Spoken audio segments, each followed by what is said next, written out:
do you think we're going to see a revival released when we, even officially as a nation, if our president would issue the proclamation? You know, he's before God, the president can make proclamations. Mm-hmm. God honors presidents more than we do. Yeah. God says he puts them up and he puts them down. So just, you better do. That's why it's awful what we do with this president.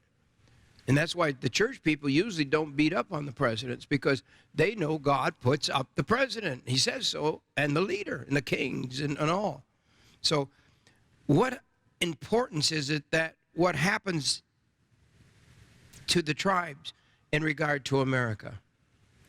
Let me quote you something that Billy Graham said in 1975 in Albuquerque, New Mexico. He said, "You as Indians are a sleeping giant. You are now awakened. Just around the corner, you may become a spiritual superpower that could change not only America, but the world." Wow. And I think that has to deal with forgiveness. That's the reason we had to release that seed on that 26th day, to prepare a nation for revival, prepare a nation for healing. We released that healing power that day.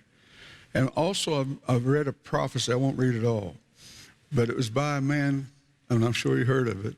His name was Crazy Horse. Yes. Oh, yes. It wasn't the fact that he was crazy. He wasn't crazy. They called him that because he got on a crazy horse. And so in 1877, he released this prophecy. He said, "The red nation shall rise again, and it shall be a blessing for a sick world."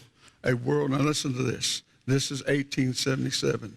A sick world, a world filled with broken promises, selfishness, separation, a world longing for light again. And I believe that. That's where we're at now. Oh, my. And if you notice, when Trump started to win the election, the news media put the map of the United States of America on the screen, and it started turning what color? Red. Red. The red nation shall rise again. And I'm not saying that's, I don't know. Everybody says they prophesied into that. I don't know. I might as well join the club too. I prophesied into too. But